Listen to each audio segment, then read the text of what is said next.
The automatic doors of Sterling and Grace luxury motors slid open and inside the showroom gleamed. Italian supercars sat under spotlights like sculptures in a museum, each one worth more than most people earned in a lifetime. The air smelled of money, new money, the kind that didn't need to announce itself. Marcus Cole stepped inside, his custom Armani shoes clicking against the polished marble floor. At 6'3", he moved with the controlled grace of a predator. His charcoal suit was immaculate, tailored to perfection, and the platinum Rolex on his wrist caught the light with every subtle movement. His face was all sharp angles, strong jaw, high cheekbones, and dark eyes that had witnessed things most people couldn't imagine. He was the undisputed king of Chicago's underground, the man who controlled everything from the docks to the Diamond District. Politicians whispered his name in backrooms. Rival gangs knew better than to even look at his territory. At 34, Marcus Cole had built an empire on fear, loyalty, and an iron will that never bent. But today that iron will felt more like rust. 3 salespeople noticed him immediately. 2 of them found urgent paperwork to attend to. The third, a young man barely out of college, approached with a nervous smile that died the moment he met Marcus's eyes. "Mr. Cole," the salesman stammered. "Welcome back to Sterling and Grace. Are you looking for anything specific today?" Marcus didn't answer. His mind was elsewhere, trapped in a loop of doctor's reports and specialist consultations that all said the same thing: permanent nerve damage, psychological trauma, erectile dysfunction, likely irreversible. The explosion 18 months ago was meant to kill him. A rival gang had planted C4 under his Bentley, but Marcus's driver had noticed something off and pulled him away just before detonation. The blast had sent Marcus flying 15 feet into a concrete wall. He'd survived broken ribs, fractured spine, internal bleeding. But the doctors said he was lucky to be alive. Lucky? Marcus didn't feel lucky. Not when the most intimate part of his manhood had been stolen from him. Not when every beautiful woman who entered his life eventually left, whispering about his problem. Not when he lay awake at night, staring at the ceiling, feeling less than human. "Sir." The salesman tried again. Marcus's jaw tightened. He was about to dismiss the boy when a voice cut through the showroom, warm, confident, with a hint of laughter dancing at the edges. "Tommy, why don't you let me handle this one?" Marcus turned, and his world stopped. She walked toward him from the manager's office, and every step seemed choreographed by some divine force. She was stunning, not in the fragile porcelain doll way of the models Marcus usually encountered, but with a strength and presence that commanded the room. Her skin was a rich, deep brown that seemed to glow under the showroom lights. Long box braids fell past her shoulders, and her red dress hugged curves that would make a saint reconsider his vows. But it was her eyes that trapped him. Hazel green, sharp with intelligence and completely unafraid. "Sienna Grace," she said, extending her hand with a smile that could melt glaciers. "Co-owner of Sterling and Grace. And you must be Marcus Cole. I've heard a lot about you." Marcus held her hand for a moment too long. Something was happening inside him, something that hadn't happened in 18 months. His heart hammered. His breath caught.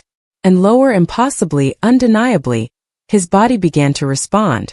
Heat flooded through him. His pulse roared in his ears. Panic gripped his chest like a vice. "No, this is impossible. I have to go," Marcus choked out, his voice rough. He turned on his heel and strode toward the exit, ignoring Sienna's confused expression. "Mr. Cole? Did I say something wrong?" The doors closed behind him, cutting off her words. Marcus's driver jumped to attention, opening the Rolls-Royce's door. But Marcus waved him off and climbed into the driver's seat himself. His hands shook on the steering wheel. For 18 months, nothing. No desire, no response, no hint that his body remembered what it meant to be a man. Specialists had poked and prodded him. Therapists had analyzed him. Beautiful women had tried everything, and all Marcus felt was shame and rage. But just now, at the sound of Sienna Grace's voice, his body had roared back to life like a sleeping dragon awakening. What the hell just happened?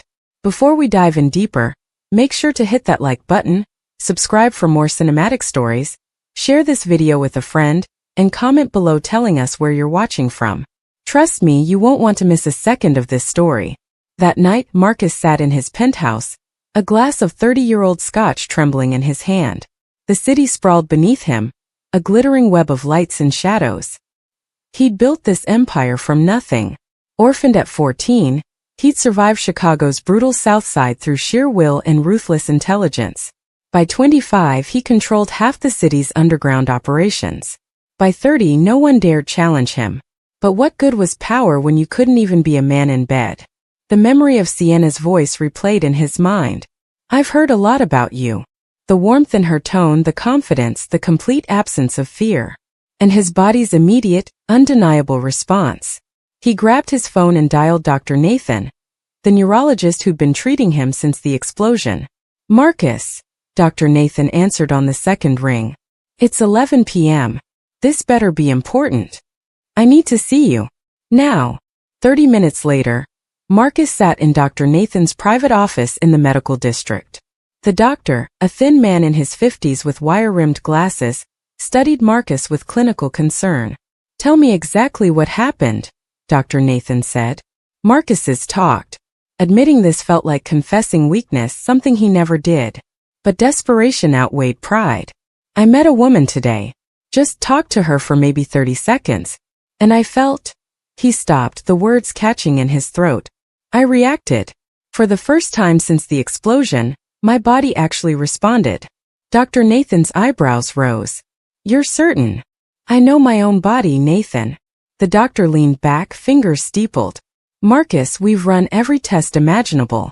The nerve damage is extensive. The psychological trauma compounds it. What you're describing is highly unlikely. I know what I felt. It's possible you experienced a phantom sensation. The mind is powerful. If you were attracted to this woman, your brain might have created the illusion of arousal even though the physical capability isn't there." Marcus's hands clenched. "You're saying I imagined it?" "I'm saying that hope can be a powerful drug. Don't let it lead you into disappointment." Dr. Nathan's voice softened. "Marcus, you've made remarkable progress. You're walking, working, living a full life. Perhaps it's time to accept that sexual function might not return, and explore other ways to find fulfillment." Marcus stood abruptly. "I didn't build an empire by accepting limitations. This isn't a business negotiation. Thanks for your time, Nathan." Marcus left without another word, but Dr. Nathan's voice echoed in his mind. Phantom sensation. Illusion. Disappointment. Yet as Marcus drove through Chicago's midnight streets, he couldn't shake the memory. The way his heart had raced. The undeniable heat. The feeling of being alive again. Real or imagined, he needed to know. For 3 days, Marcus tried to focus on business. A shipment from Miami, United States and United Kingdom needed rerouting. A rival gang in Gary, Indiana was getting too bold. A corrupt city councilman needed reminding about who really ran Chicago. But his mind kept drifting back to Sterling and Grace. To Sienna. His second-in-command, James Reaper Morrison, noticed immediately. "Boss," Reaper said during a meeting about the Gary situation, "you've been checking your watch every 5 minutes for the past hour. Something on your mind?" Marcus looked up sharply. Reaper was the only person who could get away with questioning him. They'd grown up together in the South Side, survived the streets together, built the empire together. "I'm fine." Reaper's scarred face split into a knowing grin. "You're thinking about a woman." The 3 other men in the room went very still. Marcus's love life, or lack thereof, was an unspoken subject, one that everyone knew better than to mention. "Meeting's over," Marcus said coldly. "Reaper, stay." The others filed out quickly. When the door closed, Reaper leaned back in his chair, still grinning. "So who is she?"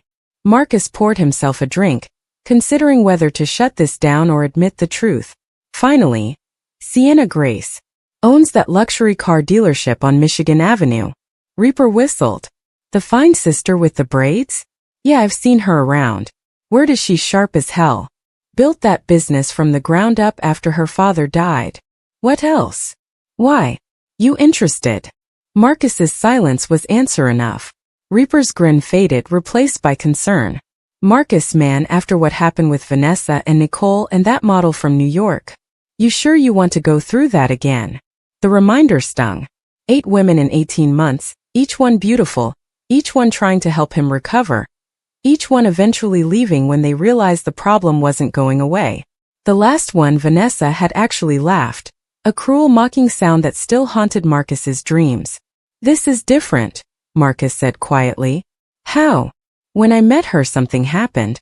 Something I haven't felt since after the explosion." Reaper sat up straighter. "You serious?" "I don't know if it was real or if I imagined it, but I need to find out."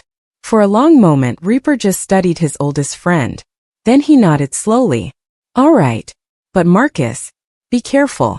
If this woman has that kind of power over you, you become predictable. And predictable men in our line of work end up dead." Marcus knew the warning was valid. But for the first time in 18 months, something other than revenge and rage was driving him. The next day, he returned to Sterling and Grace. This time Marcus came prepared. He'd rehearsed what to say, how to act, how to maintain the iron control that had defined his life. But the moment those glass doors opened and Sienna looked up from her desk, every carefully planned word evaporated. She wore a white blazer over a black silk top, professional yet striking. When she saw him, surprise flickered across her face, followed by something that might have been amusement. "Well, well," Sienna said, standing and moving toward him with that same confident stride. "The man who runs from car dealerships. Back for round 2. Marcus's throat tightened. That voice like warm honey with a hint of spice. And instantly, impossibly, his body began to respond again. "It's real. God help me, it's real." He repeated in his head. "I apologize for my behavior the other day," Marcus managed, his voice rougher than intended. "I was dealing with something." Must have been quite something to make Marcus Cole flee like the building was on fire. Her hazel eyes sparkled. "Let me guess. You're here to actually buy a car this time? Or are you planning another dramatic exit?" Despite everything, Marcus felt his lips twitch. When was the last time someone had dared to tease him? "I'm here to buy a car," he said. Hum. Sienna crossed her arms, clearly not believing him. "And what kind of vehicle is the King of Chicago looking for?" The fact that she knew exactly who he was and showed zero fear should have been a red flag. Instead, Marcus found it intoxicating. "Something fast," he said. "Powerful. Italian, maybe?" "Of course. Because subtle clearly isn't your style." She gestured toward the showroom floor.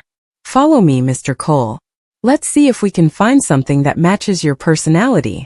As she walked ahead of him, Marcus's eyes traced the curve of her spine, the confidence in her shoulders, the way her braids swayed.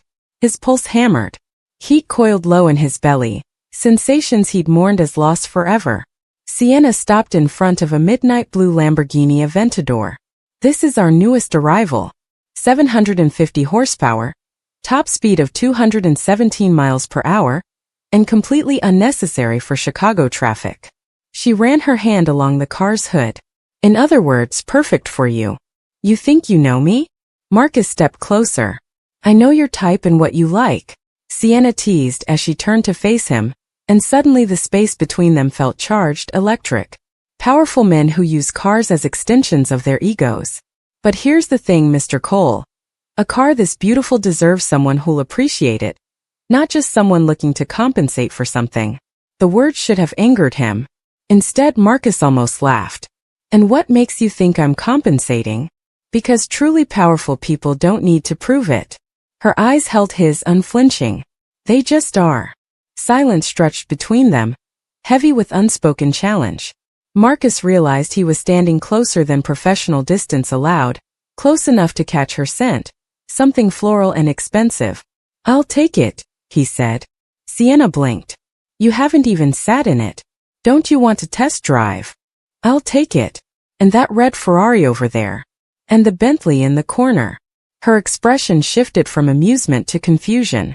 "Mr. Cole, that's nearly $2 million worth of vehicles. Is my money not good here?" "Your money's fine. Your decision-making is what concerns me." She tilted her head, studying him like he was a puzzle she was determined to solve. "Why are you really here?" "Because we both know it's not about the cars." Marcus's carefully constructed walls cracked. For 18 months, he'd hidden his pain behind power and intimidation. But Sienna Grace looked at him like she could see through every defense. Maybe I just like the way you sell cars, he said quietly. Or maybe, Sienna said, stepping closer, you're running from something and hoping expensive toys will fill the void. Trust me, Mr. Cole. I've seen plenty of broken men try to buy their way to happiness. It never works. The word broken hit him like a physical blow. Marcus's jaw clenched. She had no idea how accurate that assessment was. Wrap up the cars, he said coldly, the king returning to his throne. Have them delivered to my penthouse by tomorrow. He turned to leave, but Sienna's voice stopped him. Marcus. It was the first time she'd used his first name. He turned back slowly. Her expression had softened, becoming gentler. Whatever you're dealing with, running won't fix it. Trust me on that. For a moment their eyes met, and Marcus saw something in her gaze that made his chest tighten, like she too knew what it meant to be broken.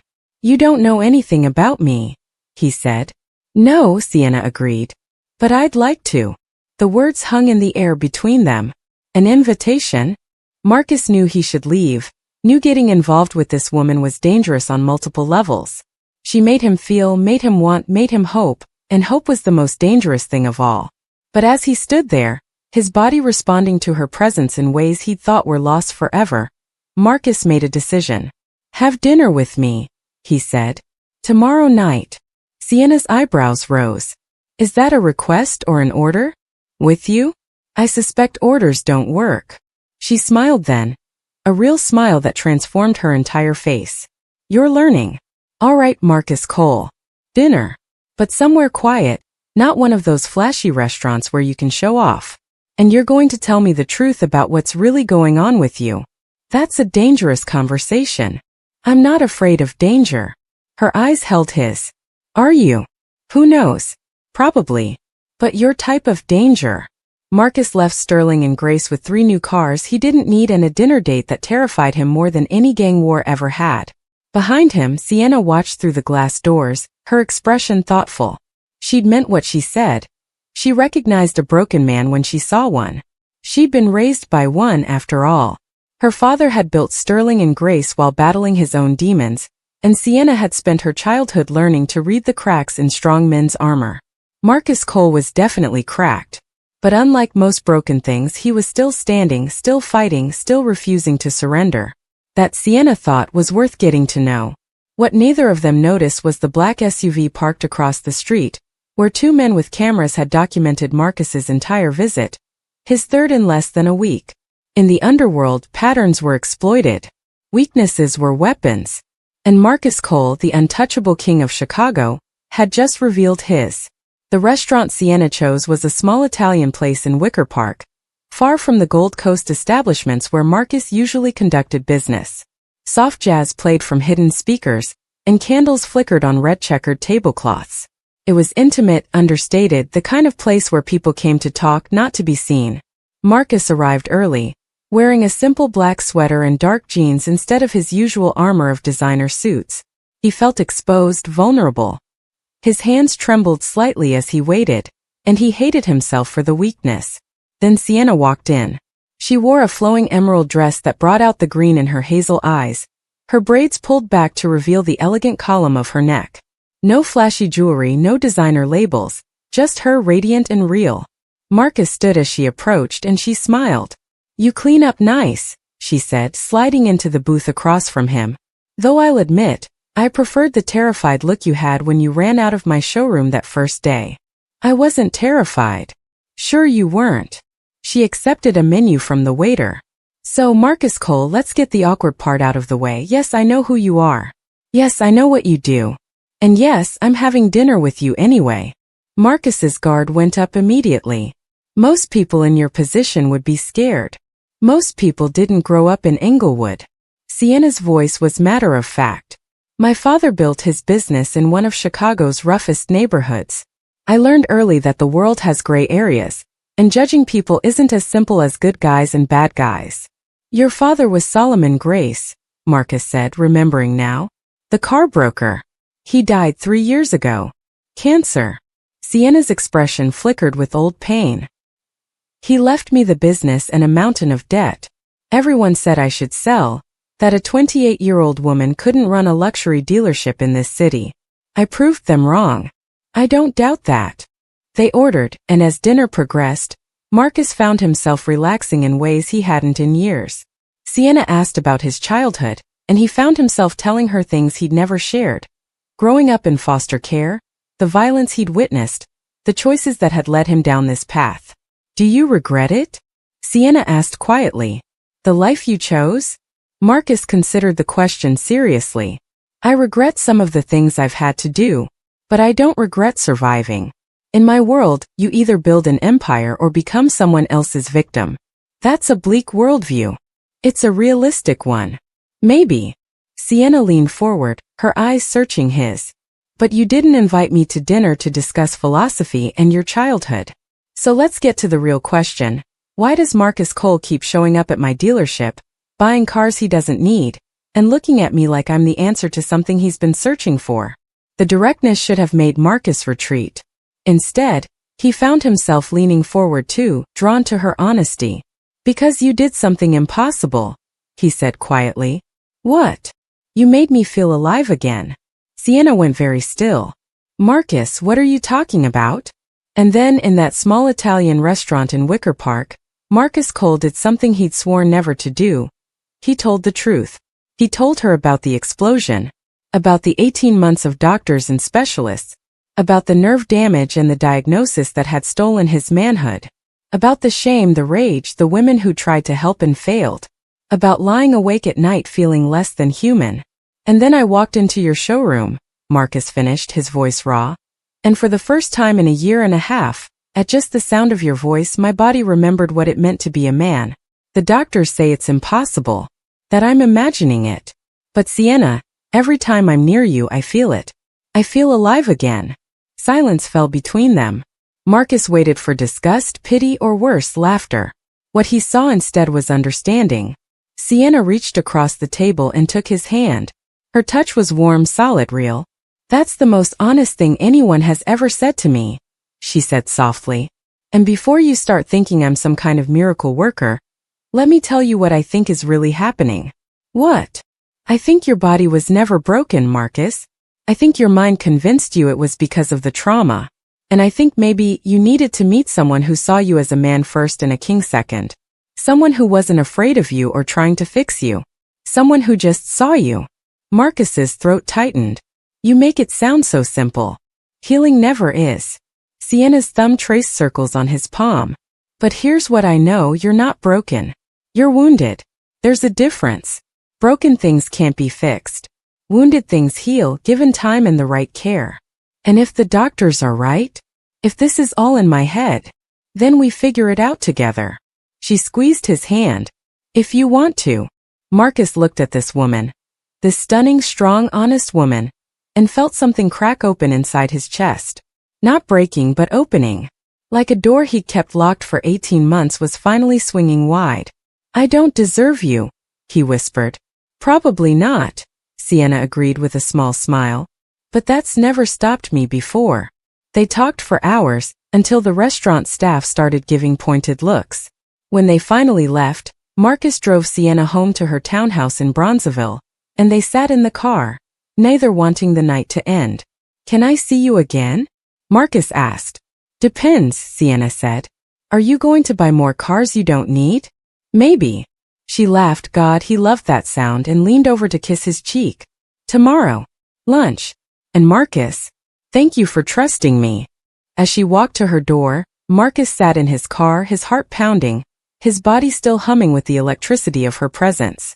For the first time in 18 months, he allowed himself to feel something he'd thought was lost forever. But across the street, in that same black SUV, cameras clicked and voices murmured into phones. Marcus Cole's weakness now had a name, an address, and a pattern. And in the underworld, that was all you needed to destroy a king. Vincent Russo sat in his office in the West Loop, watching the surveillance footage for the third time. On the screen, Marcus Cole, the man who'd humiliated Vincent's organization, taken his territories, killed his brother, sat in a car outside a townhouse, smiling like a lovesick teenager. Run it back, Vincent ordered. His lieutenant, a wiry man named Tommy, rewound the footage. They watched Marcus enter Sterling and Grace for the third time in a week. Watched him at the restaurant. watched him drop Sienna off and wait until she was safely inside. He's sloppy, Tommy observed. No guards, predictable schedule. The boss has a girlfriend and it's made him weak. Vincent's eyes narrowed. He was 39, 10 years in the game, and until Marcus Cole's meteoric rise, he'd been Chicago's undisputed power. Now he was second tier, fighting for scraps in territories Marcus didn't even care about. But Vincent was patient. He'd been watching, waiting for an opening. And now, gift-wrapped in surveillance footage, was Marcus Cole's Achilles heel. Who is she? Vincent asked. Sienna Grace. Owns Sterling and Grace Motors with her uncle. 28, no criminal record, runs a clean business. By all accounts, she's legitimate. And Cole is obsessed with her. Looks that way. Vincent leaned back, a plan forming. He could take Marcus head-on, but that was risky. Cole's organization was too strong, too loyal. But if he could hurt Cole, make him vulnerable, turn the king into just another grieving man. I want everything on Sienna Grace, Vincent said. Her schedule, her habits, her security. And I want a team ready to move when I give the word. You're going to take her? I'm going to make Marcus Cole remember why love is a luxury men like us can't afford. Vincent's smile was cold. And then when he's broken, when he's desperate, when he's not thinking clearly, that's when we strike. Over the next 3 weeks, Marcus and Sienna fell into a rhythm that felt both exhilarating and terrifying. They had lunch 3 times a week. Dinners on weekends. Long phone conversations that stretched past midnight. Marcus found himself sharing things he'd never told anyone. His fears, his dreams, the weight of the empire he'd built. Sienna listened without judgment, offering perspective that challenged him, pushed him, made him think. You know what your problem is? Sienna said one night as they walked along the Navy Pier, Lake Michigan stretching dark and endless beside them. I have a feeling you're going to tell me. You think power and control are the same thing. But they're not. Power is what you do to the world. Control is what you do to yourself. And Marcus, you've been so busy controlling everything around you that you forgot how to control the fear inside you. Marcus stopped walking. What fear? The fear that without all this, she gestured broadly, encompassing his empire, his reputation, his carefully constructed identity. You're nothing. That if you're not the king, you're just Marcus. And that terrifies you. The words cut deep because they were true. Marcus had spent 15 years building walls so high that he'd forgotten who he was before the empire. So what do I do? He asked quietly. Sienna took his hand, lacing her fingers through his. You start by accepting that being just Marcus is enough. That you don't have to be a king to be worthy of love, respect, or happiness. That your value isn't in what you control, but in who you are. And who am I? I don't know yet. She smiled up at him. But I'm excited to find out. That night, when Marcus drove Sienna home, he walked her to the door instead of waiting in the car. And when she turned to say goodnight, he cupped her face in his hands and kissed her. It wasn't the desperate, hungry kiss of their first night. It was slow, tender, full of promise. And when they pulled apart, both breathless, Sienna rested her forehead against his. Come inside, she whispered. Marcus's heart hammered. Sienna, I don't know if I can. Then we'll find out together. No pressure. No expectations. Just us. They climbed the stairs to her second-floor townhouse, and Sienna led him to the living room. Soft lights, warm colors, photographs of her father on the walls. It was a home, not a showplace, something Marcus's penthouse had never been. She poured them wine and they sat on the couch talking. And slowly, naturally, the distance between them closed. When Sienna kissed him this time, Marcus let himself feel everything. The desire, the fear, the desperate hope that this time would be different. Her hands roamed over his chest, and he pulled her closer, feeling the heat of her body against his. Bedroom? She breathed against his lips. Marcus nodded, not trusting his voice. Sienna's bedroom was all soft fabrics and warm earth tones. She lit candles, and in their flickering light, she turned to face him. Whatever happens, she said softly, or doesn't happen, this doesn't change how I see you. You understand. Marcus swallowed hard, emotion threatening to overwhelm him. He nodded. And then Sienna began to undress, slowly, confidently, her eyes never leaving his. When she stood before him in only her skin, Marcus forgot how to breathe. She was beautiful, curves and strength, softness and power. Everything he'd ever wanted and never thought he'd have. She came to him, helping him out of his clothes, her touch gentle but sure. And when they were both bare, she guided him to the bed. What happened next was gentle, exploratory, full of whispered reassurances and soft laughter when things didn't work quite right. Marcus's body responded. Not with the explosive force he remembered from before the accident, but slowly, tentatively, like a muscle learning to work again. And when they finally came together, it was imperfect and beautiful and real. Marcus moved with care, with reverence, with gratitude for this woman who saw him at his most vulnerable and didn't flinch. Afterwards, as they lay tangled in sheets, Marcus's chest heaving, tears streaming down his face, Sienna held him and let him cry. 18 months of pain, shame, and fear poured out of him, and she absorbed it all without judgment. I was so afraid, Marcus admitted, his voice breaking. Afraid that I'd never be whole again. That I'd never be a man again. You were always a man, Sienna said firmly. The accident didn't change that. And Marcus, what we just shared, that was real. That was you. For the first time since the explosion, Marcus believed her.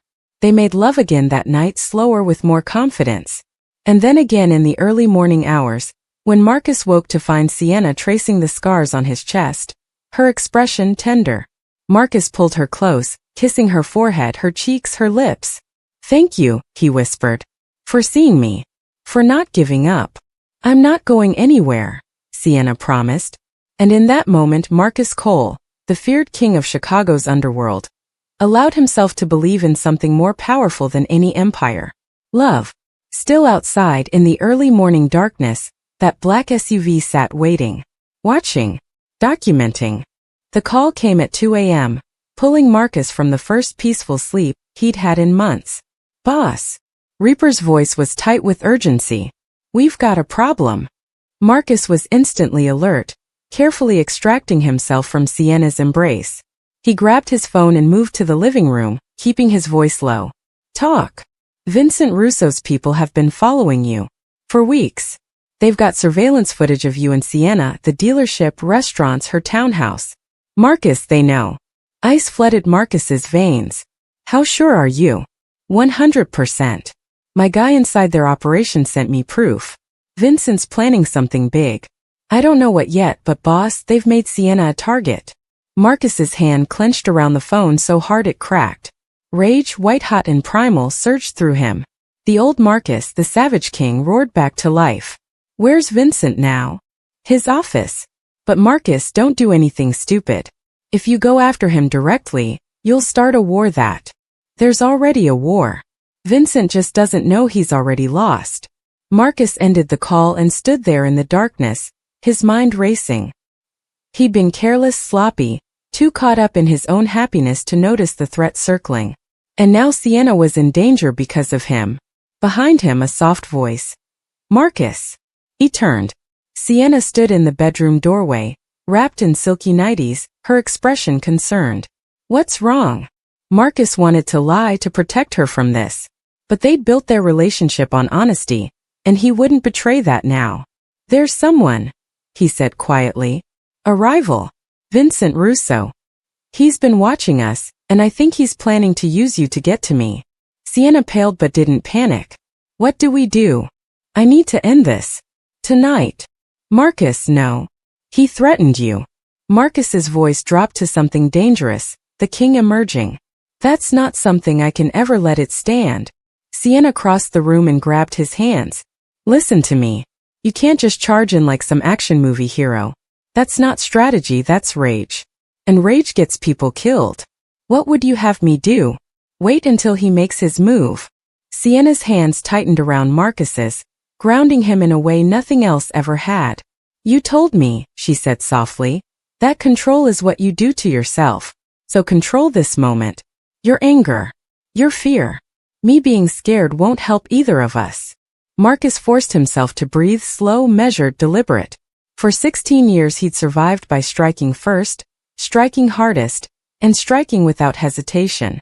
But Sienna was right. A reckless move wouldn't just start a war. It would put her directly in the crossfire. He stepped away, pacing once, twice, fighting the urge to explode out the door. Sienna, he said finally, voice tight with restraint. I can't let anything happen to you. I can't stand seeing you get hurt. Then don't see me get hurt, she replied. Protect me smartly and not loud. Her calmness, her nerve, astonished him. Most people froze when danger brushed their lives. But Sienna Grace? She stood steady. Come here, she whispered. He did. Sienna cupped his face in both palms. You're not fighting this alone. So don't shut me out. Marcus exhaled, long and heavy. The storm inside him slowly easing into something he could hold. All right, he said quietly. Then we do this your way. By 3 a.m. Reaper was at the penthouse. Tall, scarred, and sharp-eyed. He scanned the room before speaking. They're watching her house. They know your routine. They know hers. He glanced at Sienna, who sat calmly on the couch. We need to vanish her for a while. Marcus bristled. She's not vanishing. She's coming with us. Reaper hesitated. Boss, your places are known. Your operations are known. But Sienna stood and interrupted him. What about the warehouse you told me about? She asked Marcus. The one no one knows you still have? Reaper blinked. She knows about the warehouse? Marcus shot him a look. Yes. She knows. Reaper muttered something like Lord help us under his breath but nodded. It'll work. It's off-grid. 10 minutes later they were moving, Marcus driving, Reaper following behind, and Sienna sitting beside Marcus. Every stoplight made Marcus tense. Every passing car set his nerves on fire. But they reached the old warehouse untracked. Inside, Reaper immediately began setting up a perimeter. Sienna, meanwhile, walked the length of the room, taking in the shadows, the rusted beams, the giant skylight above them. So this is where the king hides his secrets, she said. Marcus stepped behind her. Not secrets. Safety. For who? She asked. You. She turned, and what he saw in her eyes nearly brought him to his knees. By dawn Marcus had what he needed. Information. Vincent had grown arrogant. His men weren't careful. They used burner phones that weren't really clean. They paid off the wrong people. Reaper handed Marcus a folder. This is everything. Real names. Real addresses. The warehouse where they're holding meetings. Vincent's exact schedule. Marcus closed the folder. You expect me to stay here, he said. Reaper didn't answer. Because they both knew the truth. Marcus Cole wasn't built to hide. Sienna approached. Whatever you're planning. It ends today, Marcus said firmly. Before he touches you. Before he even thinks about touching you again. Sienna opened her mouth, but Marcus gently placed a hand on her cheek. I won't do anything stupid, he promised. But I have to end this. Clean. Quiet. Final. How? She whispered. By making sure Vincent never gets close again. The words were simple. The meaning wasn't. Sienna nodded slowly. Then come back to me. That's the only condition. Marcus leaned forward, resting his forehead against hers. I will. Vincent Russo sat in his office chewing on a cigar when the door burst open. 3 of his guards hit the floor before they could even reach for their guns. And then Marcus walked in. The kind that made grown men step back without even realizing they were afraid. Vincent's cigar dropped from his mouth. How did you get past? Your men weren't as loyal as you thought, Marcus said, stepping closer. You've been bleeding information for months. You came here alone? Vincent scoffed, trying to regain control. That was your first mistake. No, Marcus shook his head. Your first mistake was assuming I was weak. Vincent froze. Marcus dropped a stack of photos onto the desk. Every shot Vincent's people had taken of Sienna. You crossed a line, Marcus said quietly. And in my world, there's no coming back from that. Vincent reached for a drawer. Marcus was faster. He pinned Vincent to the desk with a forearm, his voice steady and low, dangerously calm. I'm not going to touch your men. I'm not starting a war. I'm not burning your buildings down, he said. I'm doing one thing. He leaned closer. I'm ending you. Vincent's eyes widened. And then it was over. Quick. Clean. Quiet. Exactly as Marcus promised Sienna. As he left the building, Reaper joined him, expression unreadable. You good? Reaper asked. For the first time in years. Marcus answered. They walked into the morning light. The king had reclaimed his throne. Marcus returned to the warehouse just after sunrise. Sienna stood near the skylight, warm sunlight washing over her skin.